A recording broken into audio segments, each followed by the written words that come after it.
నమస్తే, నేను Roja. Welcome to special debate. Operation Sindoor పేరు వింటేనే ఇప్పటికీ పాక్ పాలకుల వెన్నులో వణుకు పుడుతోంది. సరిహద్దుల్లో తూటాల గర్జన, ఇండియన్ ఆర్మీ చేపట్టిన మిసైళ్ల వర్షం వాళ్లకు కనిపిస్తూనే ఉంటుంది. భారత బెబ్బులి పంజాతో దాయాది గజగజ వణికిపోయిందా అంటే అవునని అంటున్నారు ఆ దేశ ప్రధాని షహబాజ్ షరీఫ్. 4 రోజులు నరకం చూశామంటున్నారు. అప్పుడేం చేయాలో పాలుపోని స్థితిలో ఉన్నామని స్వయంగా ఆయనే చెప్పుకొచ్చారు. అమెరికా అధ్యక్షుడు ట్రంప్ ఫోన్ లైన్లోకి రాకపోయి ఉంటే, దౌత్యపరమైన చక్రం తిప్పకపోయి ఉంటే పెను వినాశనమే జరిగి ఉండేదంటూ భయాందోళన వ్యక్తం చేశారు.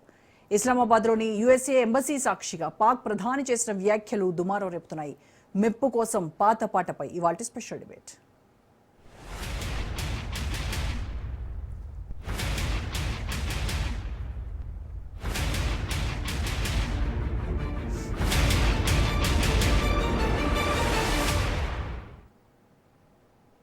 భారత్ పాకిస్తాన్ మధ్య ఉద్రిక్తతలు కొనసాగుతున్నప్పుడు ట్రంప్ సరైన సమయంలో జోక్యం చేసుకుని కాల్పుల విరమణకు దోహదం చేశారన్నారు షహబాజ్ షరీఫ్. ఆయన పట్ల పాకిస్తాన్ ఎప్పటికీ కృతజ్ఞతతో ఉంటుందన్నారు. అయితే ఆయన వ్యాఖ్యలో కొంత నిజం ఉంది, కొంత అబద్ధం ఉంది. ఆపరేషన్ సింధూర్ వేళ దాయాది భయపడిన మాట వాస్తవమే. అనేక సందర్భాల్లో పాకిస్తాన్ పాలకులే చెప్పుకొచ్చారు. అయితే ట్రంప్ వల్లే సీజ్ ఫైర్ జరిగింది అనడం అవాస్తవం. ఇరు దేశాల చర్చల వల్లే కాల్పుల విరమణ జరిగిందని భారత్ స్పష్టం చేసింది. అయినప్పటికీ ఆ క్రెడిట్ ట్రంప్కి ఇచ్చేందుకు తెగ తహతహలాడుతోంది పాకిస్తాన్. అగ్రరాజ్యాధినేతను ప్రసన్నం చేసుకునేందుకు ఆయన మెప్పు కోసం తప్పుడు మాటలను ప్రచారం చేస్తోంది.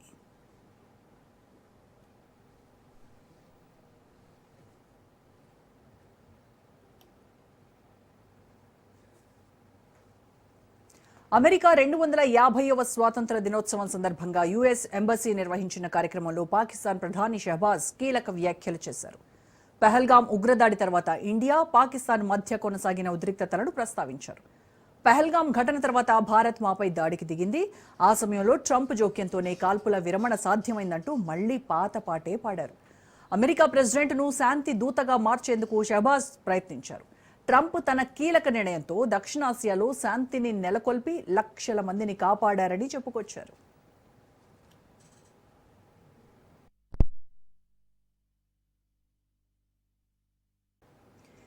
గతంలో ఇమ్రాన్ ఖాన్ ప్రధానిగా ఉన్నప్పుడు కూడా కశ్మీర్ అంశంపై ట్రంప్ను మధ్యవర్తిత్వం వహించాలని కోరడం, దానికి భారత్ గట్టిగా బుద్ధి చెప్పడం చకచకా జరిగిపోయింది. ఇప్పుడు షహబాజ్ షరీఫ్ కూడా అదే బాటలో నడుస్తూ అమెరికా కాళ్లు పట్టుకుంటేనే తమ ప్రాణాలు దక్కాయనేలా మాట్లాడటం అంతర్జాతీయ దౌత్య వర్గాల్లో హాట్ టాపిక్గా మారింది. నిజానికి 2025 ఏప్రిల్ 22న జరిగిన పహల్గాం ఉగ్రదాడి భారతదేశ చరిత్రలోనే ఒక చీకటి ఘట్టం. 26 మంది పర్యాటకుల ప్రాణాలను టెర్రరిస్టులు బలిగొన్నారు. దీంతో ప్రతీకారం కోసం రగిలిపోయింది భారత సైన్యం. 2025 మే 7న ఆపరేషన్ సింధూర్ చేపట్టి దాయాది ముష్కరులకు ముచ్చెమటలు పట్టించింది. దూద్ కా దూద్, పానీ కా పానీ అంటూ నిజాలు నిగ్గు తేల్చే పనిలో పడింది. అంతర్జాతీయ వేదికపై ఇస్లామాబాద్ను ఒంటరి చేసి దోషిగా నిలబెట్టింది మోడీ సర్కార్. అంతేకాకుండా ఉగ్రభూతంపై ఇండియా అలుపెరగని పోరాటం చేస్తోంది. అమెరికా దౌత్యం తెర వెనక ఎంత పనిచేసినా క్షేత్రస్థాయిలో శాంతి నెలకొనాలి అంటే పాకిస్తాన్ తన ఉగ్రవాద నెట్వర్క్లను నిర్మూలించాల్సిందే.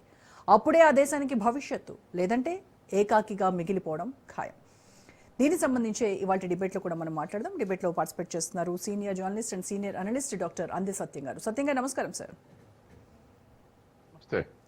సత్యం గారు, షహబాజ్ షరీఫ్ మళ్లీ పాత పాట అందుకున్నాడు. అంతగా ట్రంప్ భజన చేయాల్సినటువంటి అవసరం షరీఫ్కి ఎందుకు వచ్చింది? గతంలో ఎన్నిసార్లు అతను ఈ రకమైనటువంటి కామెంట్స్ చేసినా, ట్రంప్ మధ్యవర్తిత్వంతోనే సీజ్ ఫైర్ అయిందని చెప్పినా ప్రతిసారి కూడా భారత్ ఖండిస్తూనే వచ్చింది. బట్ స్టిల్ ఇవాళకి కూడా మళ్ళీ అదే పాట పాడడం వెనుక షహబాజ్ షరీఫ్ వ్యూహం ఏంటంటారు?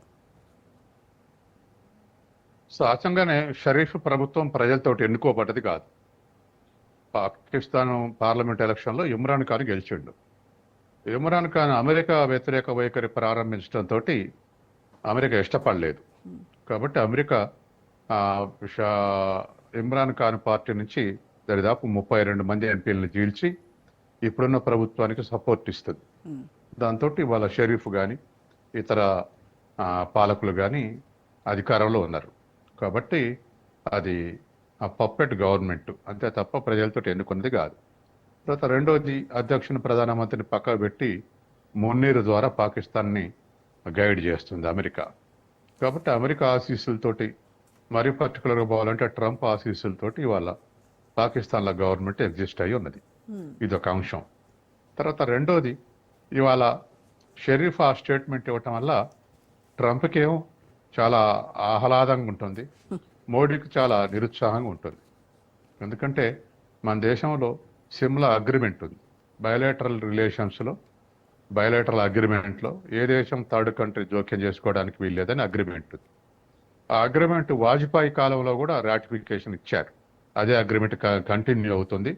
థర్డ్ కంట్రీ ఎవరు జోక్యం చేసుకోవాల్సిన అవసరం లేదు కాశ్మీర్ సమస్య పరిష్కారానికి లేదా పిఓకే సమస్య పరిష్కారానికి అని చెప్పేసి రెండు దేశాలు కుదుర్చుకున్న తర్వాత ట్రంప్ కనీసం ఈ పెహల్గాం ఉగ్రవాద తర్వాత, ఆపరేషన్ సింధూర్ తర్వాత ఘర్షణ ముగిసినప్పుడు ట్రంప్ కనీసం 50-60 సార్లు అన్నాడు నేనే పరిష్కరించినని. అన్నంతో ఇండియాలో బీజేపీ కానీ లేదా మోడీ కానీ డిఫెన్స్లో పడాల్సి వచ్చింది. ప్రతిపక్షాలు అడిగిన దానికి ఇతరులు, జయశంకర్ కానీ ఇతర అధికారులు జవాబులు చెప్పిన తర్వాత కానీ మోడీ మాత్రం జవాబు చెప్పలేదు. కానీ అది ఎట్లా సాధ్యమైంది? మనకు బయలేటరల్ అగ్రిమెంట్ ఉంది. ఏనాడు ఏ ప్రధానమంత్రి అలౌ చేయాలి ఎవరిని కాశ్మీర్ సమస్య మీద, వెదర్ ఇట్ ఈస్ కాంగ్రెస్, వామపక్ష సపోర్టెడ్ కాంగ్రెస్, లేదా Vajpayee government or any other Congress government, వేటల్లో కూడా థర్డ్ కంట్రీని జోక్యం చేసుకునేది. ఇప్పుడు ట్రంప్ ఎట్లా జోక్యం చేసుకుంటూ మీరు ఎట్లన్నారనే ప్రశ్నకు దరిదాపు ప్రభుత్వం డిఫెన్స్లో పడింది. కానీ ఎప్పుడైనా భారత ప్రభుత్వం తరఫున మాట్లాడిన ఏ స్పీకర్ అయినా లేదా ఏ స్పోక్స్ పర్సన్ అయినా అధికారుల స్థాయిలోనే చర్చలు జరిగి ముగిసింది. అధికార చర్చలు కూడా పాకిస్తాన్ అధికారులు రిక్వెస్ట్ చేస్తే మనం మాట్లాడాం. అంతవరకే ఘర్షణ ఆగిపోయింది తప్ప ట్రంప్ జోక్యం చేసుకున్నది నిజం కాదని చెప్పేసి భారత నుంచి స్టేట్మెంట్ వస్తుంది. కానీ అమెరికా నుంచి వచ్చే స్టేట్మెంట్ ప్రతిసారి ట్రంప్ నేనే ఆపినంటున్నాడు. కాబట్టి ఇవాళ షరీఫ్ ఇచ్చేటువంటి స్టేట్మెంట్కు పెద్ద క్రెడిబిలిటీ లేదు. ఎందుకంటే సాధారణంగా ఏదైనా ఒక దేశ అధినేత ఇంకో దేశం పర్యటించినప్పుడు ఆ దేశానికి ఉండేటువంటి గవర్నమెంట్కు ఫేవరబుల్గానే మాట్లాడతారు, లేదా ఆ దేశ అధినేతకు కూడా ఫేవరబుల్గా మాట్లాడతారు, లేదా విజిటింగ్ చేసేటువంటి దేశాధినేతకు కొన్ని అవార్డులు ఇవ్వటం, కొన్ని బహుమతులు ఇవ్వడం కూడా చేస్తుంటారు. సార్, అవార్డులు ఇవ్వచ్చు, బహుమతులు ఇవ్వచ్చు, ఫేవరబుల్ గా మాట్లాడొచ్చు, బట్ చరిత్రని వక్రీకరించవచ్చు కదా. ఇక్కడ చరిత్రని వక్రీకరించి మాట్లాడాడు. ఇప్పుడు ట్రంప్ 50-60 సార్లు నేనే ప్రశాంతత నెలకొల్పిన, నేనే పరిష్కరించిన అన్నాడు. దాన్ని భారత ప్రభుత్వం ఖండిస్తున్నా ఆయన ఆగట్లేదు. కాబట్టి ఇవాళ ఈ షరీఫ్ అనేటువంటి దానికి పెద్దగా విలువ ఇవ్వరు ఎవరు. మా ట్రంప్ ఆపాడు లేదా ఆదుకున్నాడు ఇవన్నీ పొగడతారు. కానీ మళ్ళీ ఒకసారి ఈ ఇష్యూ చర్చకు వస్తే ఖచ్చితంగా పర్సనల్గా మోడీ ఇమేజ్కి, బీజేపీ గవర్నమెంట్ ఇమేజ్కి దెబ్బ. ఇది ట్రంపే మధ్యవర్తిత్వం వహించారు, ట్రంపే ఆపాడు అనేటువంటి స్టేట్మెంట్లు అమెరికా ఇస్తేనేమో ఇంకా కార్నర్ అయింది ఇండియన్ గవర్నమెంట్. కానీ ఇప్పుడు షరీఫ్ ఇస్తే పెద్దగా దాన్ని విలువిచ్చేయాల్సిన అవసరం లేదు. ఎందుకంటే ఒకటి ట్రంప్ని ప్రసన్నం చేసుకోవడానికి పనికి వస్తుంది, రెండోది అమెరికా పెద్దరికాన్ని ఎప్పుడు నిరంతరం బొగుడుతూ పాకిస్తాన్ సర్వైవ్ అవుతుంది. ఇప్పుడు కూడా పహల్గామ్ అటాక్ జరిగినప్పుడు పాక్ తీసుకున్నది నిజంగా చెప్పాలంటే ఒక అగ్రెసివ్ స్టాన్స్ తీసుకుంది. దానికి కౌంటర్గా ఆపరేషన్ సింధూర్తో భారత్ ఇచ్చినటువంటి మ్యాసివ్ రిటాలియేషన్ ఏదైతే ఉందో దాని నుంచి తట్టుకోలేక ఇప్పుడు పరువు కాపాడుకోవడానికి ఈ రకంగా ట్రంప్ కార్డు వాడుతుందా షహబాజ్ షరీఫ్ సర్కార్? ఖచ్చితంగా అది కూడా. అంటే భారతదేశ డిఫెన్స్ ముందు పాకిస్తాన్ డిఫెన్స్ తట్టుకోలేదు, ఇది వాస్తవం. తర్వాత మన దాంట్లో 6వ వంతు జీడిపి, 6వ వంతు దేశం జియోగ్రఫికల్గా. అందుకని భారతదేశాన్ని ఎప్పుడు బీట్ చేయలేదన్నది తెలుసు, పాకిస్తాన్ తెలుసు. కానీ పాకిస్తాను తన సావరెడ్డిని కాపాడుకోవటానికి మేము ఇట్లా ఉండాల్సి వస్తుంది. ఇమ్రాన్ ఖాన్ ఒకసారి యుఎన్ఓలో స్పీచ్ ఇస్తూ నేను ప్రత్యేకంగా స్పీచ్ విన్నాను. భారతదేశం మా మీద నిరంతరం అఫెన్సివ్ ఉంటుంది, మేము చావాలి లేదా ఎదురైనా తిరగాలి, కాబట్టి ఎదురు తిరుగుతున్నాం అని చెప్పేసి ఇమ్రాన్ ఖాన్ ఒక స్పీచ్లో, యుఎన్ఓలో ఇచ్చే స్పీచ్లో చెప్పాడు. కాబట్టి పాకిస్తాన్ మేము సర్వైవల్ కోసం భారతదేశం మీద ఫైట్ చేస్తున్నామని పాకిస్తాన్ వైపు నుంచి మనల్ని డిఫెన్స్లో పడే విధంగా మాట్లాడుతున్నారు. ఇమ్రాన్ ఖాన్ మాట్లాడినా ఇప్పుడు ఉన్న వాళ్ళు మాట్లాడినా ఏదేమైనా ఒకటి, ఉగ్రవాద శిబిరాలన్నీ పాకిస్తాన్ వ్యాప్తంగా అమెరికా పాకిస్తాన్ కలిసి ఆర్గనైజ్ చేశాయని చెప్పేసి పాకిస్తాన్ డిఫెన్స్ మినిస్టరే చెప్పాడు. అమెరికా మమ్మల్ని అధ్వానంగా వాడుకుంది మా దేశాన్ని అని చెప్పేసి. ఇప్పుడు ఆ ఉగ్రవాదులు పాకిస్తాన్ గవర్నమెంట్ హ్యాండ్ ఓవర్లో ఉంటాయా, కంట్రోల్ చేయగలదా పాకిస్తాన్ అనేది రెండో డౌట్. ఇతర దేశాలు వరి అయ్యేది కూడా అమెరికాతో సహా.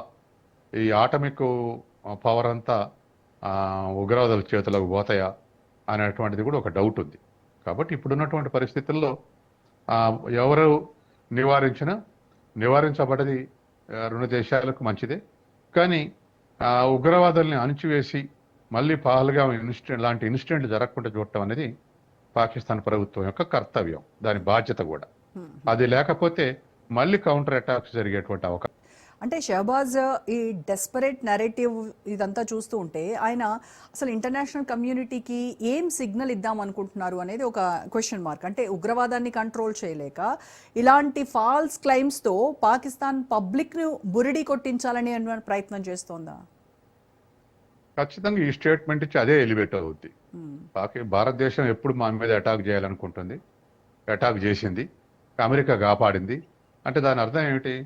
ఓ పెద్ద దేశం ఒక చిన్న దేశాన్ని నిరంతర ఇబ్బందులకు గురి చేస్తుందని ఆ ఇంటర్నేషనల్ పబ్లిక్ కానీ ఇంటర్నేషనల్గా ఉన్నటువంటి మీడియా కానీ అట్రాక్ట్ చేయాలని ఇటువంటి స్టేట్మెంట్లు ఇస్తూనే ఉన్నారు. కానీ వాళ్ళు ప్రోత్సహించినటువంటి ఉగ్రవాదులు భారతదేశంలో ఇన్ఫిల్ట్రేట్ అయ్యి చాలా దారుణమైనటువంటి అటాక్లు, పార్లమెంటు భవనం మీద అటాకు, బాంబేలో తాజ్ వాటా మీద అటాకు, తర్వాత ఇప్పుడు పహల్గాం అటాకు, అమాయకమైన టూరిస్టులు చంపేయటం, ఇటువంటివన్నీ మాట్లాడకుండా కేవలం భారతదేశం మా మీద అటాక్ చేస్తుందని ఎక్స్పోజ్ చేస్తే ఇంటర్నేషనల్ కమ్యూనిటీలో కొంత సానుభూతి కూడా వస్తుంది అనేటువంటి ఉద్దేశం ఈ షరీఫ్ యొక్క స్టేట్మెంట్లో అవుపడుతుంది. ఇప్పుడు భారత సైన్యము పీఓకేలోకి వెళ్ళి మరీ అక్కడ సర్జికల్ స్ట్రైక్స్ చేస్తే ఆ టైంలో పీఓకే వ్యూహాత్మక రక్షణ ఎక్కడికి పోయింది సార్? అక్కడ అప్పుడు ఏం చేయలేక ఇప్పుడు కాల్పుల విరమణ విషయంలో పాకిస్తాన్ వాళ్ళ క్యాపబిలిటీస్ మన క్యాపబిలిటీస్ ముందు నిలబడలేదు. అవును, మన సింధూర్ ఘర్షణలో అది వాస్తవం. తర్వాత దరిదాపు 9 ఉగ్రవాద శిబిరాల మీద దాడి చేసింది భారత ఆర్మీ. కాబట్టి ఉగ్రవాదాన్ని ఎదుర్కోవటానికి ప్రత్యక్షంగా ఉగ్రవాదులు దొరికితే కాల్ చేయటం వేరు, కానీ ఉగ్రవాదులు దొరకకుండా మళ్ళీ పాకిస్తాన్కి బారిపోవటం, లేదా ఇండియాలో ఉన్నటువంటి ఏదైనా టౌన్స్లో, మిడిల్ క్లాస్ టౌన్స్లో హోస్ట్గా ఉండటం, ఇటువంటి జరుగుతూ ఉన్నాయి. కాబట్టి అటువంటి వాళ్ళని ప్రోత్సహించొద్దు, శిబిరాలు మీరు ఆర్గనైజ్ చేయొద్దు, శిబిరాలకు సపోర్ట్ చేయొద్దు అని చెప్పేసి మన వాదన. కాబట్టి పాకిస్తాన్ మీద దాడి చేయాల్సి వచ్చింది. ఏదేమైనా ఈ ఘర్షణల్ని రాజకీయాలకు ఉపయోగించుకుంటారు రెండు దేశాల్లో కూడా. పాకిస్తాన్లో ఎలక్షన్లు జరిగితే చాలా అగ్రెసివ్గా భారతదేశ వ్యతిరేకంగా మాట్లాడినోడు హీరోగా చూస్తారు అక్కడ. అట్టనే భారతదేశ ఎన్నికలు జరిగేటప్పుడు పాకిస్తాన్ని ఎక్కువ విమర్శిస్తే, ఎక్కువ వ్యతిరేకిస్తే అతన్ని హీరోగా ఇండియాలో కూడా చూస్తుంటారు. కాబట్టి ఇది ఘర్షణ చూడకుండా దీన్ని పొలిటిసైజ్ చేసి వాడుకుంటున్నారు. కాబట్టి అటువంటి అవకాశం ఇవ్వటం మంచిది కాదు. ఎందుకంటే డెమోక్రసీలో గవర్నమెంట్ యొక్క పర్ఫార్మెన్స్ చూసి గెలిపించడం కానీ ఓడించడం కానీ చేయాలి తప్ప ఇట్లా అగ్రెసివ్ టాక్టిక్స్ తోటి గెలవటం అనేటువంటిది కరెక్ట్ కాదు. ఖచ్చితంగా పుల్వామా ఘటన బీజేపీకి ఉపయోగపడింది. వాళ్ళకు ఉపయోగపడాలన్నా లేదా వాళ్ళు అనుకున్నారా లేదా తర్వాత, కానీ ఉపయోగపడేది. ఎందుకంటే పాకిస్తాన్ వ్యతిరేకంగా అగ్రెసివ్ స్టెప్ తీసుకున్నందుకు, పాకిస్తాన్ మీద అటాక్ చేసినందుకు. కాబట్టి ఇటువంటి ఇండియా మీద కూడా పార్లమెంట్ మీద దాడి చేసి మన పాకిస్తాన్ తక్కువ కాదని నిరూపించుకొని ఓట్లు పొందడానికి అక్కడ కూడా ఆ ప్రయత్నాలు జరుగుతున్నాయి. ఇది పరస్పర దేశాల యొక్క ప్రయోజనం దెబ్బతీస్తుంది, ప్రజల యొక్క ప్రయోజనం దెబ్బతీస్తుంది. ఈ కాల్పుల విరమణ విషయంలో పాకిస్తాన్ కేవలం అంటే ఒక పరువు కాపాడుకునే అంటే ఫేస్ సేవింగ్ ఎక్సర్సైజ్కి మాత్రమే చేస్తోందని అనుకోవచ్చు అంటారా సార్? కాదు, ఫేస్ సేవింగ్ కోసం కాదు. దీని ఇష్యూని ఎప్పుడు కూడా సబ్సైడ్ కాకుండా ఇంటర్నేషనలైజ్ చేయటం, ఇంటర్నేషనల్గా ఎక్స్పోజ్ చేయటం అనేది నిరంతరం పాకిస్తాన్ అనుసరిస్తున్నటువంటి వైఖరి. కాబట్టి సైలెంట్గా ఉంటే భారతదేశం ఎప్పుడు అటాక్ చేసినా, ఎప్పుడు ఆక్రమించినా స్టడీస్ అప్పుడు లేకుండా పోతే కష్టం అవుద్ది పాకిస్తాన్కు. కాబట్టి వీటిని లైవ్లో ఉంచడానికి పాకిస్తాన్ ప్రయత్నం చేస్తుంది. ఎక్కడ ఇంటర్నేషనల్ ఏనువులతో సహా ఎక్కడైనా చర్చకు వస్తే భారతదేశాన్ని దాంట్లోకి తీసుకొస్తుంది. అంటే చర్చనీయాంశంగా లైవ్లో ఉంటే వాళ్ళకు ప్రొటెక్షన్ ఎక్కువ పాకిస్తాన్కు. కాబట్టి ఆ విధంగా లైవ్లో ఉంచడానికి ప్రయత్నం చేస్తుంది. సో ఆ ప్రయత్నంలో భాగంగానే కదా ఇప్పుడు ట్రంప్ ని కూడా శాంతి కాముకుడు అని ఈ రకంగా పొగడ్డము. ఎస్, కాబట్టి ఖచ్చితంగా ట్రంప్ కాపాడేది భారతదేశం చెప్పేది సగం నిజం ఉంది, సగం అబద్ధం ఉంది. కానీ పాకిస్తాన్ ఖచ్చితంగా స్మార్ట్ చేసేస్తుంది ఇండియా. పాకిస్తాన్ అనే స్థావరం పోతే మనకు ఏషియాలో కష్టం అని చెప్పేసి ట్రంప్ జోక్యం చేసుకుని విరమింపజేసింది వాస్తవం. ట్రంప్ ఇది కూడా చెప్పారు, రెండు దేశాలకు మీరు కనుక యుద్ధం ఆపితే టారిఫ్లలో కన్సెషన్ ఇస్తానని కూడా చెప్పినని కూడా అన్నాడు. అవును. కాబట్టి మన దేశంలో అధికార పార్టీ డిఫెన్స్లో పడుతుంది కాబట్టి అటు జరగలేదని చెప్తుంది. కానీ ట్రంప్కి ఆ అవసరం లేదు. ఇవాళ షరీఫ్ చెప్తే అబద్ధం అనొచ్చు, కానీ తర్వాత ట్రంప్ ఒకసారి రెండుసార్లు ట్రంప్ కాదన్నా అక్కడ ఉన్నటువంటి ఆఫీసు నుంచి కూడా లీకులు వచ్చినాయి, జోక్యం చేసుకొని ఆపినవని. కాబట్టి పాకిస్తాన్ కాపాడుకుంటూ వస్తుంది అమెరికా. పాకిస్తాన్ ఉన్నంతకాలం ఆర్థిక సహాయం చేస్తుంది, తర్వాత డిఫెన్స్ సహాయం చేస్తుంది. వాటి కింద పాకిస్తాన్ నుంచి అనేక మెటీరియల్ కావాలని అడుగుతుండ్రు. ట్రంప్ ఏం దాచుకోలేదు. బెలూచిస్తాన్లో ఉన్నటువంటి రేర్ ఎర్త్ మెటీరియల్ మాకు కావాలని అడిగిండు. మేము యుద్ధం ఖర్చు భరించినందుకు, సామాగ్రి ఇచ్చినందుకు అని చెప్పేసి ట్రంప్ ఏం దాచుకునే వ్యక్తి కాదు, అప్పుడే బయట పెట్టేశాడు. కాబట్టి వాళ్ళు ఉన్నటువంటి పరిస్థితుల్లో నిరంతరం అమెరికా సపోర్టు. ఈ చైనాతోటి ఘర్షణ పడ్డప్పుడు భారతదేశానికి అమెరికా సపోర్ట్ ఇస్తుంది, పాకిస్తాన్ తోటి ఘర్షణ పడితే పాకిస్తాన్కే సపోర్ట్ ఇస్తుంది. ఎందుకంటే అదేం పెద్ద వెన్నెముకున్నటువంటి దేశం కాదు, అమెరికా చెప్పినట్టు వింటుంది. భారత్ అప్పుడప్పుడు వింటుంది, అప్పుడప్పుడు వెనక్కు దక్కుతుంది. సార్, ఇప్పుడు భారత ప్రభుత్వానికి ఈ రకంగా ట్రంప్ అసలు నేనే యుద్ధాన్ని ఆపాను, నేనే సీజ్ ఫైర్ కారణం అని ఆయన చెప్పుకోవడము, దానికి సపోర్ట్ చేస్తూ షహబాజ్ షరీఫ్ కూడా అసలు ట్రంప్ ఫోన్ లైన్లోకి రాకపోయి ఉంటే, ఆయన చక్రం తిప్పకపోయి ఉంటే పెద్ద వినాశనం జరిగి ఉండేది అని చెప్పేసి ఈయన పొద్దస్తమాను ఈ రకమైనటువంటి వ్యాఖ్యలు చేయడం, ఇదంతా భారత ప్రభుత్వానికి ఇబ్బంది కలిగించి డ్యామేజ్ చేసేటువంటి అంశం కాదంటారా? ఖచ్చితంగా అన్ని ప్రతిపక్షాలు కలిసి కూడా అంత డ్యామేజ్ చేయలేకపోయినాయి భారత ప్రభుత్వాన్ని. ట్రంప్ స్టేట్మెంట్లు చాలా హెరాసింగ్ ఉంది మోడీకి కానీ ఇండియన్ గవర్నమెంట్కి కానీ. యుద్ధం ముగియగానే మొదటి నెల రోజులు నేనే ఆపిన అని చెప్పేసి చెప్పటం అనేది బాగా ఎంబరాసింగ్ సిచ్యువేషన్లో పెట్టింది మోడీ. దాని నుంచి ఎస్కేప్ కావడానికి చాలా ప్రయత్నం చేసింది ప్రభుత్వం. ఇండియన్ గవర్నమెంట్ డిఫెన్స్లో ఉంది తప్ప ఆ విషయంలో ఎఫెన్స్లోకి రాలేదు. కాబట్టి ఇంకా అప్పుడు బీజేపీ కూడా ఆరోపించింది, ఇది ప్రభుత్వాన్ని ఇబ్బంది పెట్టడానికి, బీజేపీని ఇబ్బంది పెట్టడానికి కావాలని ట్రంప్ ఈ మాటలు మాట్లాడుతుండని కూడా స్టేట్మెంట్ ఇచ్చారు వాళ్ళు. అందుకని అది ట్రంప్ ఇంట్రెస్ట్ ఏంది, అమెరికన్ ఇంట్రెస్ట్ ఏంది అది తర్వాత. కానీ ముందైతే దేశంలో ప్రతిపక్షాలు విరుకున పెట్టిన దానికన్నా ట్రంప్ స్టేట్మెంట్ తిరుకున పెట్టినాయి మోడీని. అది ఎప్పుడు లేవనెత్తినా అది ఒక పెద్ద సమస్యగానే ఉంటుంది.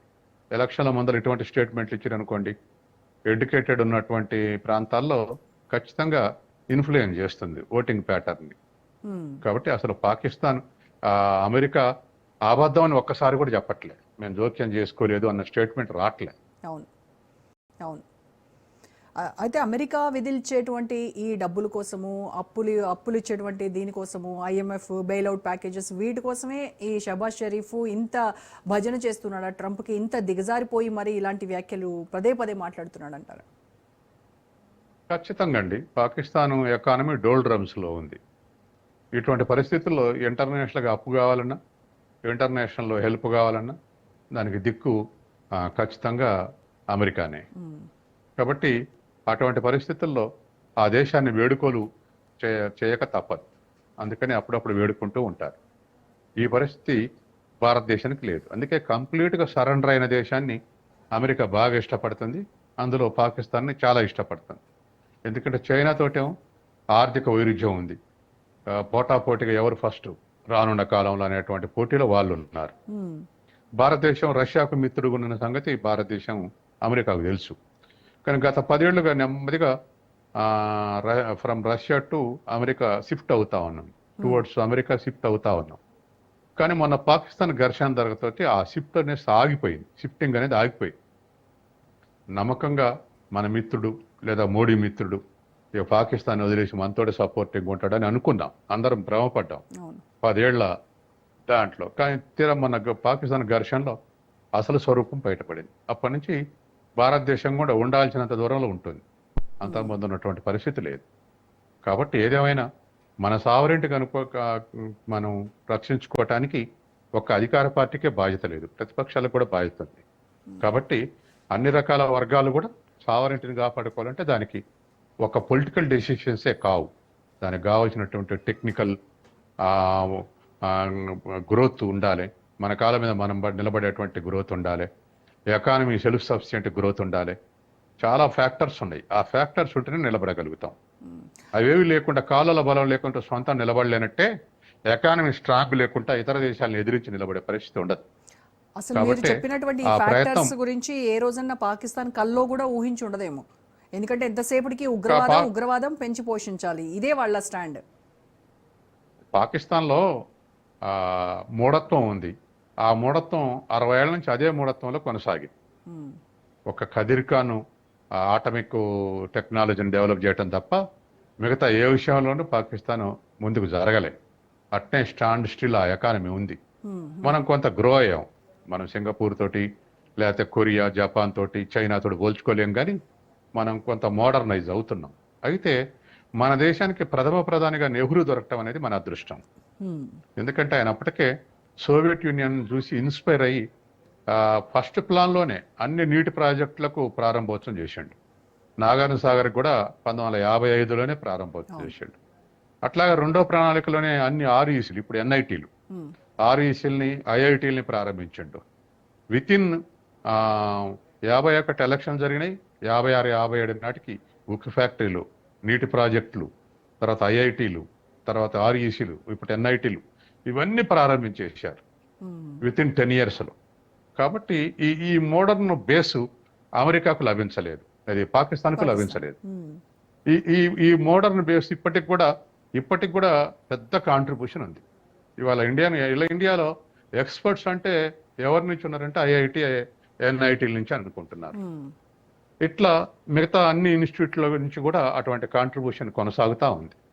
దీన్ని మరింత మోడర్నైజ్ చేసి మరింత సైంటిఫిక్ గా ముందుకు తీసుకుపోతేనే చైనా తోటి పోటీ పడగలం. కాబట్టి ఆధునిక దృక్పథం మొదటి ప్రధానమంత్రితోటి స్టార్ట్. ఇప్పుడు మోడీ కూడా పర్సనల్ వ్యక్తిగత సిద్ధాంతాలు ఎట్లనివ్వండి, స్టార్టప్ ఉద్యమం స్టార్ట్ చేశాడుగా. అంటే it is nothing but technological growth కదా.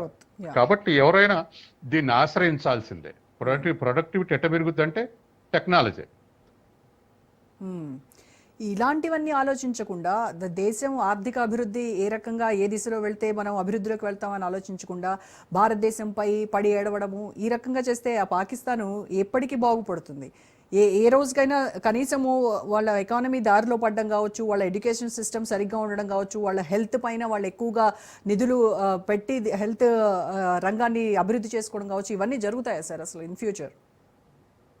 అందుకే కదా ఇప్పుడు హైదరాబాద్కు గల్ఫ్ కంట్రీస్ నుంచి ఎంత పేషెంట్లు వస్తారో పాకిస్తాన్ కూడా అంతమంది పేషెంట్లు వస్తారు ఆధునిక వైద్యం కొరకు. కాబట్టి ఖచ్చితంగా డిపెండెన్సీ పెరుగుద్ది. టెక్నాలజీ వీక్ అయితే డిపెండెన్సీ పెరుగుద్ది. డిపెండెన్సీ పెరిగితే సావరింటికి పెద్దగా మీనింగ్ ఉండదు. కాబట్టి ఇవాళ ఉన్నటువంటి పరిస్థితుల్లో పాకిస్తాన్ అలా డిఫెన్స్లో ఉండడానికి కారణం, when you compare with other countries, దాదాపు 76 ఏళ్ళు స్వాతంత్రం వచ్చింది, మనతో పాటు వచ్చినటువంటి స్వాతంత్రం. మరి ఈ పరిస్థితుల్లో అట్లాగే 75 ఏళ్ళు ఉన్నకానే ఉన్నదంటే కారణం ఇదే. కొంత మేరకు సింధు ప్రాంతంలో, డెల్టాలో అగ్రికల్చర్ నేర్చుకున్నారు, వాళ్ళకు సరిపోయిన ఆహార ధాన్యాలు పండించుకుంటున్నారు. కానీ మిగతా సెక్టార్లన్నీ కూడా ఇంప్రూవ్మెంట్ లేదు, పెద్ద కన్సిడరబుల్ ఇంప్రూవ్మెంట్ లేదు, ఏదో మార్జినల్ ఇంప్రూవ్మెంట్ ఉంది. కాబట్టి ఖచ్చితంగా ఆ దేశ ప్రజలు నష్టపడతారు. తర్వాత రెండోది, రిచ్ క్లాస్ అంతా ఎవరైతే పాకిస్తాన్ నుంచి గ్రో అయ్యారో, ఎవరైతే రిచ్ క్లాస్ అనుకునో వాళ్ళంతా పోయి లండన్లో సెటిల్ అయ్యారు. వాళ్ళ వెల్త్ అంతా లండన్కు ప్రవాహం చేస్తుంది. దాంతో పాకిస్తాన్ ఇంటర్నేషనల్ కూడా ఇటువంటి డిఫెన్స్లో ఉంది. అంటే ఒక దేశానికి సరైనటువంటి ఆర్థిక విధానాలు, విదేశాంగ విధానం లేకపోతే ఎంత పాతాళంలోకి పోతుందో పాకిస్తాన్ ఒక ప్రత్యక్ష ఉదాహరణ. ఎందుకంటే ఒకటేసారి ఒక స్వాతంత్రం వచ్చినటువంటి భారత్, పాకిస్తాన్ రెండు కనుక కంపేర్ చేస్తే ఆస్మాన్ జమీన్ తేడా ఉంటుంది రెండింటికి. ఖచ్చితంగా. ఎందుకంటే రెస్పాన్సిబిలిటీ కూడా లేదుగా, ఎడ్యుకేషన్ కూడా లేదు. ఇప్పుడు పాకిస్తాన్లో చాలా మటుకు సైనిక తిరుగుబాట్లు వచ్చినాయి, సైనిక నియంత్రణలు పరిపాలన చేశారు. అట్లాగే బంగ్లాదేశ్లో కూడా 1-2 సార్లు జరిగింది, కానీ మన ఇండియాలో జరగలేదు. దానికి కారణం ఏమంటే రాజకీయాల కట్టుబడి వ్యవహరిస్తున్నాయి అన్ని రాజకీయ పక్షాలు కూడా. ప్రతిపక్షాల, అధికార పార్టీ అనే తేడా లేకుండా డెమోక్రసీని ప్రొటెక్ట్ చేసుకోవాలి, ఇతర నియంత్రణ పద్ధతుల్ని అలౌ చేయొద్దు. ఇది మిలిటరీ కూడా గమనిస్తూ ఉంది. ప్రజలు బలమైన ప్రజాస్వామ్యాన్ని కోరుకుంటారని మిలిటరీ కూడా గమనిస్తుంది. కాబట్టి అన్నడు కూడా రాజకీయాలు జోక్యం చేసుకోవడానికి ప్రయత్నం చేయట్లేదు. ఇది ఖచ్చితంగా మనకు ప్లస్ పాయింట్. అందుకని మన నుంచి ఊడిపోయిన బంగ్లాదేశ్కు, పాకిస్తాన్కు మనకున్న డిఫరెన్సే అది. కాబట్టి ఇప్పుడున్న పరిస్థితుల్లో మనం మరింత డెమోక్రసీ ఉంది కానీ ఈ డెమోక్రసీ ఎడిపోతుంది ఏమిటి అనేది మరొక చర్చ చేద్దాం. ఇప్పుడు అది అప్రస్తుతం కానీ ఏదైనా హెల్దీ డెమోక్రసీ ఉంటే, అంటే ఇన్క్లూజివ్ డెమోక్రసీ ఉంటే ఇంకా మంచి హెల్దీగా ఉండేటువంటి అవకాశం ఉంది. అంటే రిచ్ క్లాస్ చేతుల్నే పార్లమెంట్ సీట్లు, రిచ్ క్లాస్ చేతుల్నే ఎమ్మెల్యే సీట్లు, రిచ్ క్లాస్ చేతుల్నే ఉండటం, తర్వాత ఎకనామిక్ పవర్ కూడా వాళ్ళ చేతుల్నే ఉంటాం. ఇవన్నీ కూడా మనకు మన దేశానికి ఉన్నటువంటి డెమోక్రసీకి ఉన్నటువంటి బ్యాడ్ క్యారెక్టర్స్ అనుకోండి. కాబట్టి ఇంకా మనం హెల్దీయర్గా తయారు కావాల్సిన అవసరం ఉంది పాకిస్తాన్ విమర్శించేటప్పుడు. కరెక్ట్. ఉగ్రవాదానికి సంబంధించి కూడా ఉగ్రవాదంపై భారత్ స్టాండ్స్ చూస్తేనేమో జీరో టాలరెన్స్. మన దగ్గర కూడా మనం సక్సెస్ఫుల్గా దీన్ని కంట్రోల్ చేయగలిగాం. బట్ పాక్ ఉగ్రవాదాన్ని ఒక స్టేట్ పాలసీగా తీసుకొని ముందుకెళ్తా ఉంది. సో ఎప్పుడైతే ఆ దేశం ఈ ఉగ్రవాదం పైన ఉక్కుపాదం మోపుతుందో అప్పుడే కాస్తన ఒక అడుగు అభివృద్ధిలో ముందుకు వెళ్తుందేమో పాకిస్తాన్. ఇప్పటికి కూడా ఉగ్రవాదుల మీద అప్పర్ హ్యాండ్ కాలేదు. ఎందుకంటే ఉగ్రవాదం మన సింధూర్ ఆపరేషన్ సింధూర్ అప్పుడు చనిపోయినటువంటి సైనిక అధికారులకు చేసినటువంటి లాంఛనాల్లో అధికారులు కూడా అవుపడుతున్నారు, అధికారులు కూడా అవుపడ్డారు. కాబట్టి అంటే అర్థం ఏంటంటే మిలిటరీ సపోర్టెడ్ టెర్రరిస్టులు అనేగా. మిలిటరీ అధికారులు అటెండ్ అయ్యారంటే మిలిటరీ సపోర్టెడ్, మిలిటరీ ఆర్గనైజ్డ్ టెర్రరిస్టులు అంటే స్టేట్ టెర్రరిస్టులు, స్టేట్ ఆర్గనైజ్డ్ టెర్రరిస్టులు. స్టేటే టెర్రరిస్టులను ఆర్గనైజ్ చేస్తుంది. అటువంటి పరిస్థితుల్లో వాళ్ళని విడబడి వ్యవహరించడం అనేటువంటిది మామూలు విషయం కాదు. పవర్ఫుల్ మ్యాన్ అనుకున్నాం ఇమ్రాన్ ఖాన్, కానీ అధికారం చలాయించి వచ్చేటప్పుడు వాళ్ళని అడగలేదు, కానీ వచ్చిన తర్వాత నిలదొక్కుకోవడానికి వాళ్ళతోటి సాఫ్ట్ రిలేషన్స్కు ప్రయత్నం చేశాడు. కాబట్టి వాళ్ళు ఉన్నటువంటి పరిస్థితుల్లో ఇదే పరిస్థితి అప్పర్ హ్యాండ్ అయితే ఎక్కడైనా అదే రిజల్ట్ వస్తుంది. ఉదాహరణకు పంజాబ్లో విధనవాళ్ళ ఉగ్రవాదం వచ్చినప్పుడు రాజకీయ పార్టీలు వాటికి సరెండర్ అవుతూ వాటికి దువ్వుతూ మెలిగినాయి. పంజాబ్లో ఉగ్రవాదానికి 1-2 కమ్యూనిస్ట్ పార్టీలు వ్యతిరేకంగా పోరాడి చెరొక 300 మందిని కార్యకర్తల్ని మర్డర్ చేశారు వాళ్ళు ఉగ్రవాదులు. కాంగ్రెస్ ఆనాడు స్ట్రాంగ్ ఉన్నటువంటి కాంగ్రెస్ పార్టీ సైలెంట్ అయింది పంజాబ్లో. అసలు ముఠా వచ్చింది అక్కడి నుంచి. ఆ జైల్ సింగ్, దర్బార్ సింగ్ మధ్య ముఠాతత్వం పెరిగి గవర్నమెంట్ వీకెన్ అయ్యి తర్వాత పార్లమెంట్ ఎలక్షన్లో బెందడం వాళ్ళని ప్రచారాన్ని తిప్పుకొని అతన్ని ఒక పవర్ఫుల్ లీడర్గా తయారు చేస్తే అతను ఏకమై కూర్చుంటే దరిదాపు 20 ఏళ్ళు పంజాబ్ పునారిల్లిపోయింది ఉగ్రవాదంతో. కాబట్టి ఎక్కడైనా ఉగ్రవాదం అప్పర్ హ్యాండ్ అయితే ఈ రాజకీయ నాయకులు లోపాయకారిగా ఒప్పందాలు చేసుకుంటూ వాళ్ళకు అనుగుణంగా మలుతారు. ఇప్పుడు పాకిస్తాన్ దేశమే ఆ స్థితిలో ఉంది. మన దగ్గర అక్కడక్కడ సంఘటనలు జరుగుతుంటాయి. అసలు ఈ డిప్లొమాటిక్ గేమ్స్ తో పాకిస్తాన్ ఎప్పటికైనా బాగుపడుతుందంటారా? ఈ ఉగ్రవాద ముద్రను తొలగించుకోకుండా ఇలాంటి మాటలతో ప్రపంచ స్థాయిలో తన ప్రతిష్టను ఇంకా దిగజార్చుకుంటా ఉందేమో. దానికి ఇప్పుడు ప్రతిష్ట ఏం లేదండి. పాకిస్తాన్కి పెద్ద ప్రతిష్ట ఏం లేదు. ఎందుకంటే ఇంటర్నల్ గా డెమోక్రసీ లేదు, తర్వాత మతతత్వం డామినెన్స్ ఉంది, ఉగ్రవాదం డామినెన్స్ ఉంది, మోడర్న్ సొసైటీ కాదు, దాన్ని మలుచుకోలేకపోతుర్రు. ఇటువంటి పరిస్థితుల్లో రెస్పెక్టబిలిటీ ఎట్లా వస్తుందండి? మనం చూస్తుంటాంగా, మనం క్రికెట్ టీంకు రేటింగ్ ఇచ్చేటప్పుడు ఏం చేస్తాం? ఎవరెక్కువ ఎన్నిసార్లు గెలిచినదాన్ని బట్టి రేటింగ్ ఉంటుంది. అట్లాగే ఒక దేశం యొక్క ఒక దేశం యొక్క జీడిపి, ఒక దేశం యొక్క పర్ క్యాపిటల్ ఇన్కమ్, ఒక దేశం యొక్క ఇన్క్లూజివ్ డెమోక్రసీ, ఒక దేశంలో ఫ్రీ అండ్ ఫెయిర్ ఎలక్షన్స్, ఇవన్నీ ఇంటర్నేషనల్ రెస్పెక్టబిలిటీ ఉంటుంది. పాకిస్తాన్లో అవేమి లేవు. కాబట్టి తర్వాత ఎన్నుకున్న వాళ్ళని చంపేయటం అట్లా ఉన్నప్పుడు ఇంటర్నేషనల్ రెస్పెక్టబిలిటీ ఏది ఉండదు. దానికి ఒక ఎగ్జాంపుల్ అంటే ఎవరైనా పాకిస్తాన్ పోయి క్రికెట్ ఆడాలంటే మేము అంటున్నారు ఈ వివిధ దేశాల టీములు. అది చాలదా వాళ్ళకి అవమానం? కాబట్టి అందుకని వాళ్ళు రెస్పెక్టబిలిటీ కోరుకోవటమే దండగ. Right sir, thank you so much Satyam గారు.